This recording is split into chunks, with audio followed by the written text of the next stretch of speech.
Hey everybody, welcome to South Olympic Branch update number 34. There's always lots to do around here, so let's get to it. I was trying to cut an electrical gap with my Dremel and ended up screwing up this piece of track, so I had to take it up. It's glued down, so I was able to do that with it's glued down with white glue, or the Alien's tacky glue, so it comes up fairly easy. And then to remove the residue, I put some soapy water on there and waited. And now it's ready to just go ahead and clean it up like that. There we go. Voila. I've got two reversing sections that end right in this area. And to be honest, it hasn't been running so well through here. There's a lot of stalling here. There's stalling here. Sometimes it does it, sometimes it doesn't. And I had an epiphany this morning while I was getting ready for work that, I ended the reversing sections here and here just beyond this crossover. And it occurred to me that that's kind of probably part of the problem, actually, because like I said, this is a reversing section, this is a reversing section. These two are on different sections, and then this down here is all on one block of power. And so what happens is, a train can come through here and it might hit this and then reverse again. It doesn't make any sense, really. Electrically, it's probably what's causing my problems. So what I've decided I'm going to do is change it so the reversing section ends back here. Problem is, I've got some gaps I've already cut in the track over here that will now be there for no reason, or I'll end up replacing the track or something to fill that in. I wish I'd thought of that before, but hey, this is a much bigger layout than the original South Olympic Branch, and it has a lot more complex things going on. But that also makes it cooler. So, what are you going to do? Well, apparently, what I'm going to do is fix it. If you watched my previous videos, you know that a few months ago I was working on the Helix. I was doing the outside or the inside loop, and then I started on the outside and I never finished it. Well, today I'm actually spending some time working on the outside loop. I've still got another about loop and a half to go. We're getting to near the bottom of the Helix now, and I want to make sure that I had a pretty good or pretty close spacing for an eventual bridge that will go right about there. And it looks like, based on one of my other bridges, that the spacing on this Walther's bridge is probably going to be about 2.5 inches on center per track. So I'm going to try to follow that line that I created, and that should give me just about that. Further along now, I've got some of the cork laid down there. And I just need to fill in to where it goes around the corner and meets up with the cork that was laid in when I did a crossover down there several months ago, which I haven't yet connected up, other than for a little bit of experimentation. So once I get this track in there, that will get me down to the bottom on both tracks. This is kind of the dull part. I'm nipping the two ties off the ends of these sticks of rail, or sticks of track, and flexing them around so that they can, form the Helix. The exciting part of this, of course, is getting to run a train down this and seeing it go. I haven't dropped any feeders on the turns of this one yet. So far, that locomotive has run as far as I've tested it, but I do expect to put some feeders on there sooner or later. I already have bus wire for that. I just haven't, I'm just not doing it right now. And then down, when it gets to the lower deck, there's going to be a gap, and somewhere over here, I think, can't really see it from there, and then it'll go onto the power for the power bus for the lower deck.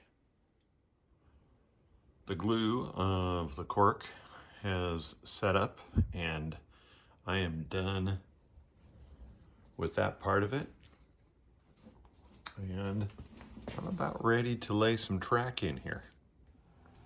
Earlier in this episode, I was talking about auto reversing, and I'm going to let you guys see how that worked out here in a few minutes. But while I was thinking about that, I happened to be working on running a train down the Helix here, and I got into the yard and it stalled as it went into the yard, and I thought, I'm going to check on that too. So I was looking at a couple of things. One was the manual for the booster, which reminded me that there is a auto reversing switch on this, which was set correctly. It was set to turn on right now, which is what we want until I get some auto reversers in here, because I've got 2 tracks and it's only got 1 output. So I'm going to split that and auto reverse them both. The other thing was that I happened to discover that the green wire, which is kind of a booster sync wire for Digitrax, wasn't actually connected to anything. So I was thinking, why didn't I connect that? Well, I went over and looked, and that wire is connected to the other booster that's over by the regular command station. Then I found that because it's connected, they don't really have an easy way to split out that wire, and it needs to be connected to every booster to really work its best. So I talked about the those Wangro connectors with before, that well, hold on a second. So you'll see this splicing connector right here that I recently got. I talked about these in a previous video. It's the WAGO, W-A-G-O splicing connector set. These lever nuts. These things are darn handy, because I don't know if I'm going to be splitting this out more or not, and I can just flip up the lever and release the wire and change it if I need to. I'm hoping to make this kind of wire mess over here look better and easier to follow at some point, but right now I'm just testing to make sure everything works. Anyway, so I connected that up, and then I connected the wire to the booster, and it works a lot better than it did. And like, duh, right? Anyway, that's that part. I also said a couple minutes ago that I was looking at the manual for the boosters, and it refreshed my memory about the auto reversing switch on these, which is right here. And I didn't realize that I'd left that on. So what was happening was this booster goes out to the auto reversers that I have on the Peninsula. And you probably have already guessed what I'm going to say next. It was fighting the auto reversers. So not only did I have my gaps in a bad place, but I also had the auto reverser and the booster fighting the auto reversers, the PSXARs that I have online. I need to have those unless I was going to run that off just the booster, and it seems kind of a waste to just have the booster do 2 fairly short auto reversing sections. So I turned that functionality off That helped along with moving those gaps around. Okay, so here comes 2580 around, and I've got the turnout thrown. And I know you guys probably haven't seen this because I keep cutting it out until I figured out what the heck was going on, so I could actually tell you what I fixed.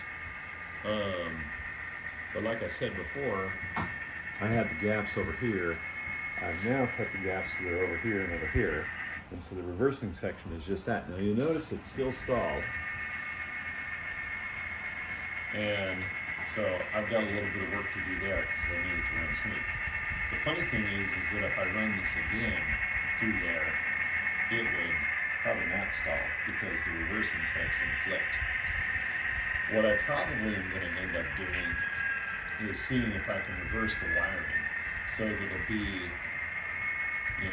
on correctly the first time. And then if it needs to reverse after that, that would be that. But you can see I just ran in and out of the reversing section and it worked that second time because the PSXAR did its job. So, the reason why I didn't click on some of this stuff before was because I thought that I just needed to program my Digitrax system to interact directly with the PSXARs. And that is another thing that you have to do, or that you should do, to make it work right. And I did that, but it actually made the issue worse. Fun.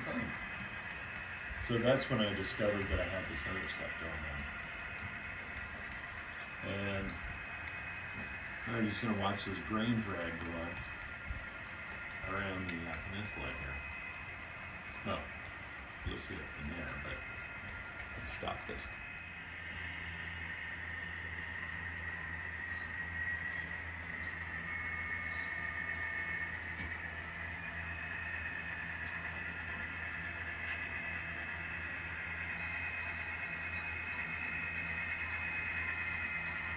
So this is a Walther's Proto Jeep 35 that came out, 3 years ago or something like that.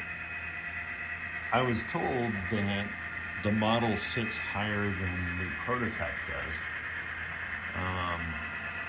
So a lot of guys didn't like that. I'm not all that fond of that idea myself, but the locomotive does work really well. And it has nice effects. You saw the beacon going by. And if you didn't, rewind the video and take a look. Now, we're going around the curve here, and I'll just go ahead and move the camera, and I'll do the fun, let's hold it while we get towards the yard, and the crossover is set correctly, so I'll back up. And it's not going into the yard because that's on the other side you have to go around the peninsula for that. Or run into the Helix and then back into the yard. And I'm working on some turnout control stuff, so my west yard switches right now are not working as well as I would like.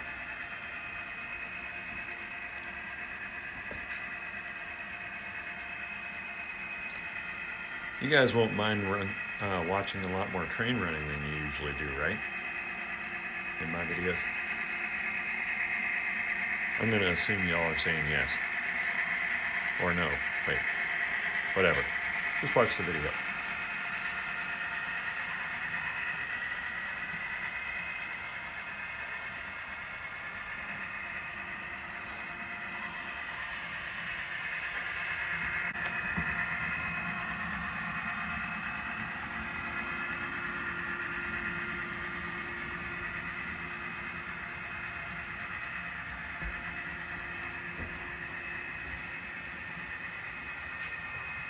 I don't think we're going to go all the way down because A, this engine by itself, I don't think can push this train back up the Helix. And two, even if it could,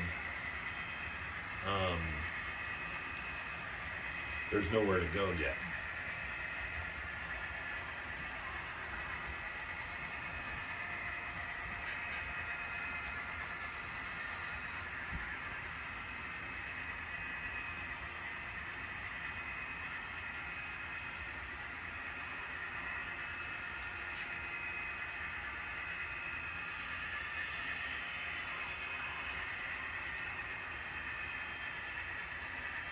That's far enough so we can find out the answer to the first question,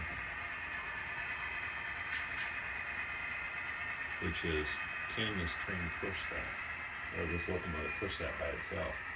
I may have to grab a helper, because we're already at a more than slightly over 2% grade. Let's see. Nope. I can hear it spinning up and I can hear the wheel slipping, so there's not enough oomph for that to push. Let me see if I can grab something and we'll do a helper on the fly.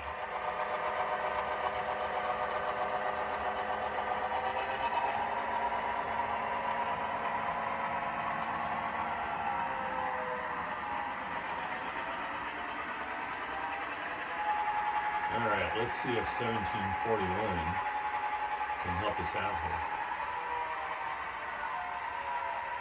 Now, if I remember correctly, this is an atherogenesis unit, and so it is not going to pull at the same way that a, well, you know, I hooked up right away. That's awesome. It's not going to pull at the same rate as 2580, and I don't have them MU'd. I'm just going to manually flip back and forth on my throttle here. I'm using the TCS throttle right now. And I'm just going to recall back and forth between the two. I'll flip and see if I can notch up 1741 a little bit. Got to be really careful, because I don't want to string on this thing, especially where I'm at. So, let's see. But we'll get give these two a little helper. You know, I unintentionally got both beacons on. How cool is that?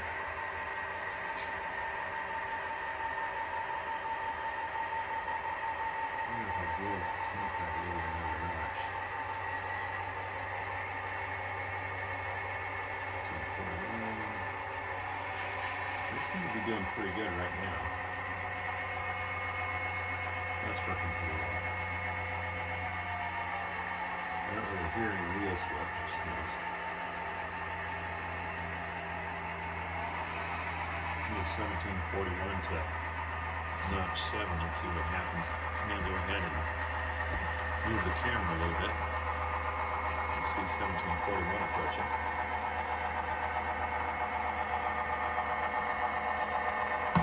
And then we'll roll back over to it. I want to move the camera and then end up stopping the video, so I'm able to have it.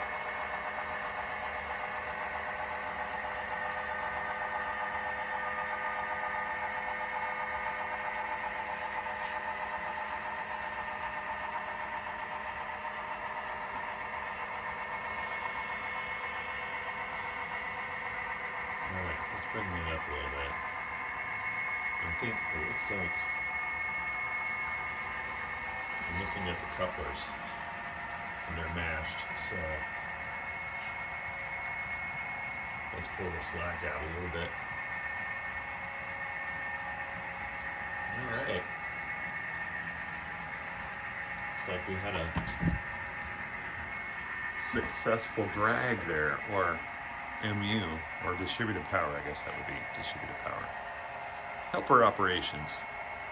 That was cool, I think. Hope you guys enjoyed that.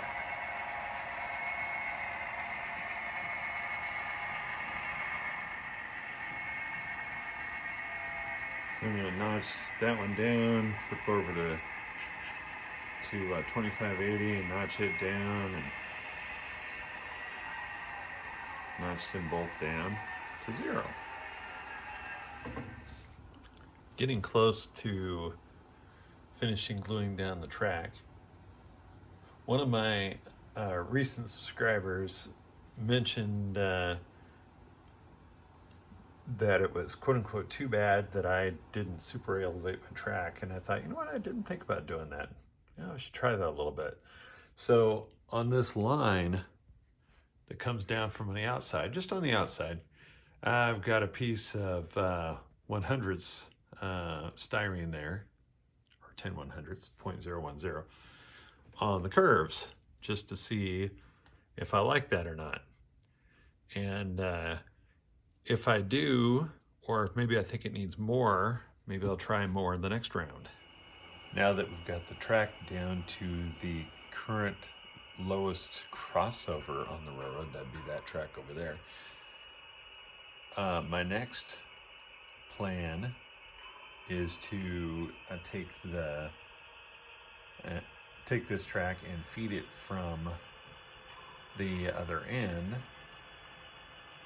Currently it's pulling power from the Helix, and track power, that is. And then I will gap this somewhere over on the curve right there, so that when it leaves, and boy, I need to lubricate that locomotive. And so when the locomotive leaves the Helix, we'll have detection down here, and it'll be in a different zone.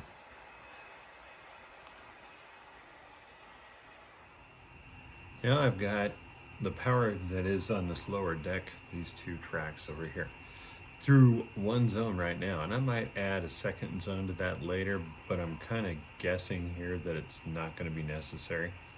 And that's as far as we're getting today and for the remainder of this video. Thanks for watching episode number 34. I'll see you guys soon. In the meantime, have fun with your trains and be safe out there.